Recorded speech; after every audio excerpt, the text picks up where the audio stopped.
Hello മക്കളെ, welcome to സാലം learning. Akhil നമസ് ആണ്. അപ്പോൾ നമ്മുടെ ക്രിസ്മസ് എക്സാം ഒക്കെ ഇനി അടുത്തെത്താറായിട്ടുണ്ട്. വളരെ കുറച്ച് ദിവസം കൂടി നമ്മുടെ ക്രിസ്മസ് എക്സാമിന് വേണ്ടി ബാക്കിയുള്ളൂ അല്ലേ.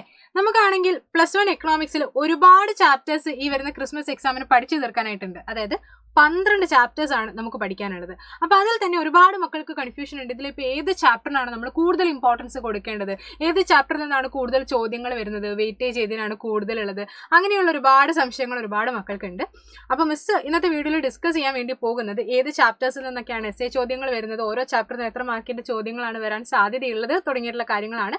അപ്പോൾ ശരിക്കും പറഞ്ഞ് വെയിറ്റേജ് അറിഞ്ഞ് മനസ്സിലാക്കി തന്നെ വേണം നിങ്ങൾ പഠിക്കാനായിട്ട്. അതായത് ഇമ്പോർട്ടൻസ് കൂടുതൽ കൊടുക്കേണ്ട ചാപ്റ്റേഴ്സിന് നമ്മൾ ഇമ്പോർട്ടൻസ് കൂടുതൽ കൊടുക്കുക തന്നെ വേണം. അതിന് നമ്മൾ കുറച്ചധികം ടൈം സ്പെൻഡ് ചെയ്യും വേണം. ഇനി ചെറിയ ചെറിയ ചാപ്റ്റേഴ്സ് ഉണ്ട്, അതിനൊന്നും നിങ്ങൾ ഒരുപാട് ടൈം എന്ത് ചെയ്യരുത്, സ്പെൻഡ് ചെയ്യരുത്. അപ്പോൾ നമുക്ക് നോക്കാം ഏതൊക്കെയാണ് ചാപ്റ്റേഴ്സ് എന്നുള്ളത്. ഒരുപാട് തവണ നമ്മൾ പറഞ്ഞിട്ടുള്ള കാര്യം തന്നെയാണ്. ഇന്ത്യൻ എക്കണോമിക് ഡെവലപ്മെന്റിൽ ആദ്യത്തെ 7 ചാപ്റ്റേഴ്സ് ഈ വരുന്ന ക്രിസ്മസ് എക്സാമിന് നമുക്ക് പഠിക്കാനായിട്ടുണ്ട്.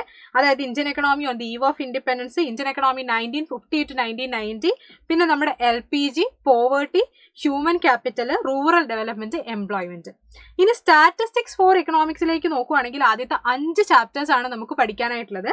Introduction to statistics, collection of data, organisation of data, presentation of data, measures of central tendency. അങ്ങനെ 5ഉം 7ഉം 12 ചാപ്റ്റേഴ്സ് ആണ് നമുക്ക് ഈ വരുന്ന ക്രിസ്മസ് എക്സാമിന് പഠിച്ചു തീർക്കാനായിട്ടുള്ളത്. നമ്മുടെ 10 ഡേയ്സ് ചലഞ്ച് ക്ലാസ്സുകളൊക്കെ നല്ല അടിപൊളിയായിട്ട് മുന്നോട്ടേക്ക് പോയിക്കൊണ്ടിരിക്കുകയാണ്, നമ്മൾ പഠിച്ചുകൊണ്ടിരിക്കുകയാണ്. അപ്പോൾ ഇതിൽ നിന്നും എസ്എ ക്വസ്റ്റ്യൻസ് വരാൻ സാധ്യതയുള്ള ചാപ്റ്റേഴ്സ് ഏതൊക്കെയാണ് എന്നുള്ളത് മിസ് ആദ്യം തന്നെ പറഞ്ഞുതരാം.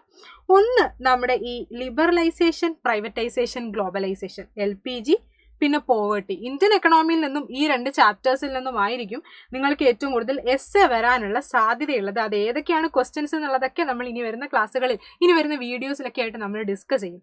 ഓക്കെ. പിന്നെ സ്റ്റാറ്റിസ്റ്റിക്സ് ഫോർ എക്കണോമിക്സിലാണെങ്കിൽ നിങ്ങൾക്ക് എസ്എ ചോദ്യം വരാൻ സാധ്യതയുള്ളത് പ്രസന്റേഷൻ ഓഫ് ഡാറ്റയും മെഷേഴ്സ് ഓഫ് സെൻട്രൽ ടെൻഡൻസി എന്നാണ്.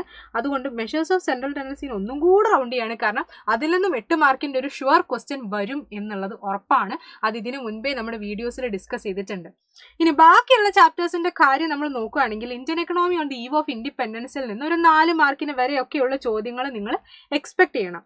പിന്നെ ഇന്ത്യൻ എക്കണോമി 1950 to 1990 കാര്യം പറയുകയാണെങ്കിൽ അത്യാവശ്യം കൂടുതൽ ചോദ്യങ്ങൾ ചോദിക്കുന്ന ഒരു ചാപ്റ്ററാണ്. വെയിറ്റേജ് അത്രത്തോളം ഇല്ലെങ്കിലും അത്യാവശ്യം കൂടുതൽ ചോദ്യങ്ങൾ വരുന്ന ഒരു ചാപ്റ്ററാണ് നമ്മുടെ ഇന്ത്യൻ എക്കണോമി. അതിൽ നിന്ന് 5 മാർക്കിന്റെയും ചില സമയങ്ങളിൽ നമ്മൾ 8 മാർക്കിന്റെ ക്വസ്റ്റ്യൻ വരെ കണ്ടിട്ടുള്ള ഒരു ചാപ്റ്ററാണ് കേട്ടോ. പിന്നെ LPGയിൽ നിന്ന് 8 മാർക്കിന്റെ ഒരു ക്വസ്റ്റ്യൻ നിങ്ങൾ പ്രതീക്ഷിക്കണം. പിന്നെ പോവേർട്ടിയിൽ നിന്നും 8 മാർക്കിന്റെ ക്വസ്റ്റ്യൻ എക്സ്പെക്ട് ചെയ്യണം. അത് കൂടാതെ 4 മാർക്കിനും 2 മാർക്കിനും ഒക്കെ ചോദ്യങ്ങൾ ഉണ്ടായിരിക്കും. പിന്നെ ഹ്യൂമൻ ക്യാപിറ്റൽ ഫോർമേഷൻ വെയിറ്റേജ് വളരെ കുറഞ്ഞ ചെറിയൊരു ചാപ്റ്ററാണ്. അതിൽ നിന്ന് 5 മാർക്കിന്റെ ഒരു ക്വസ്റ്റ്യൻ ആണ് സ്ഥിരമായിട്ട് വരാറുള്ളത്. അല്ലെങ്കിൽ മൾട്ടിപ്പിൾ ചോയ്സ് ക്വസ്റ്റ്യൻസ് ആയിരിക്കും.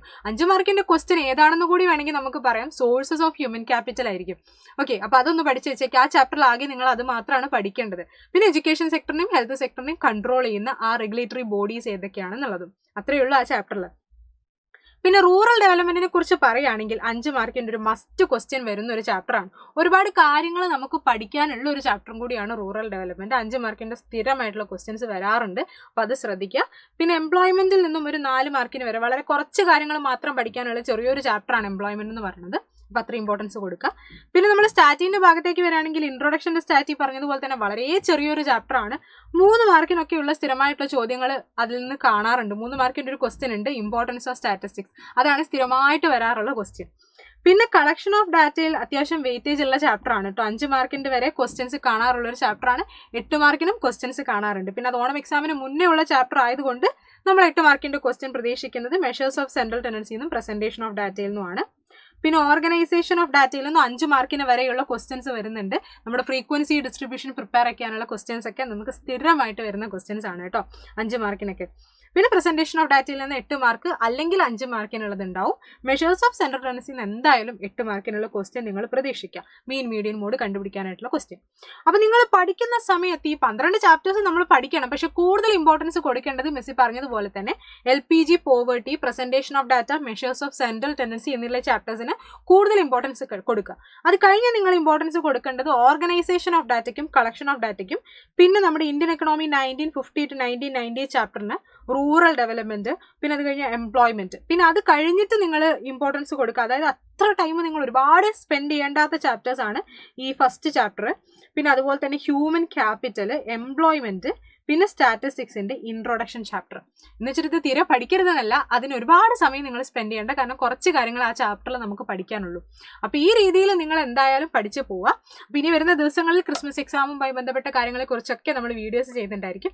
പിന്നെ അതുപോലെ തന്നെ ഒരു കാര്യം പറയാനുള്ളത്, നിങ്ങൾക്ക് ഏതെങ്കിലും ടോപ്പിക്കിൽ, നമ്മുടെ എക്കണോമിക്സിൽ ഏതെങ്കിലും ടോപ്പിക്കിൽ നിങ്ങൾക്ക് പ്രത്യേകമായിട്ട് ഡീറ്റെയിൽ ആയിട്ടുള്ള കണ്ടന്റ് വീഡിയോസ് ആവശ്യമായിട്ടുണ്ടെങ്കിൽ ഈ വീഡിയോയുടെ താഴെയുള്ള കമന്റ് ബോക്സിൽ നിങ്ങൾ കമന്റ് ചെയ്താൽ മതി ഏത് ടോപ്പിക്കാണ് വേണ്ടതെന്നുള്ളത്. അപ്പോൾ ഇനി വരുന്ന ദിവസങ്ങളിൽ ആ ടോപ്പിക്കിനൊക്കെ കുറിച്ചുള്ള വീഡിയോസ് നമ്മുടെ Xylem +1 കൊമേഴ്സ് ചാനലിൽ വരുന്നുണ്ടായിരിക്കും. അപ്പോൾ എല്ലാവരും ക്രിസ്മസ് എക്സാമിന് ഇതേപോലെ തന്നെ വെയിറ്റേജ് അറിഞ്ഞ് മനസ്സിലാക്കി തന്നെ പഠിച്ചോളാം. അപ്പോൾ എല്ലാവർക്കും ഓൾ ദി ബെസ്റ്റ്.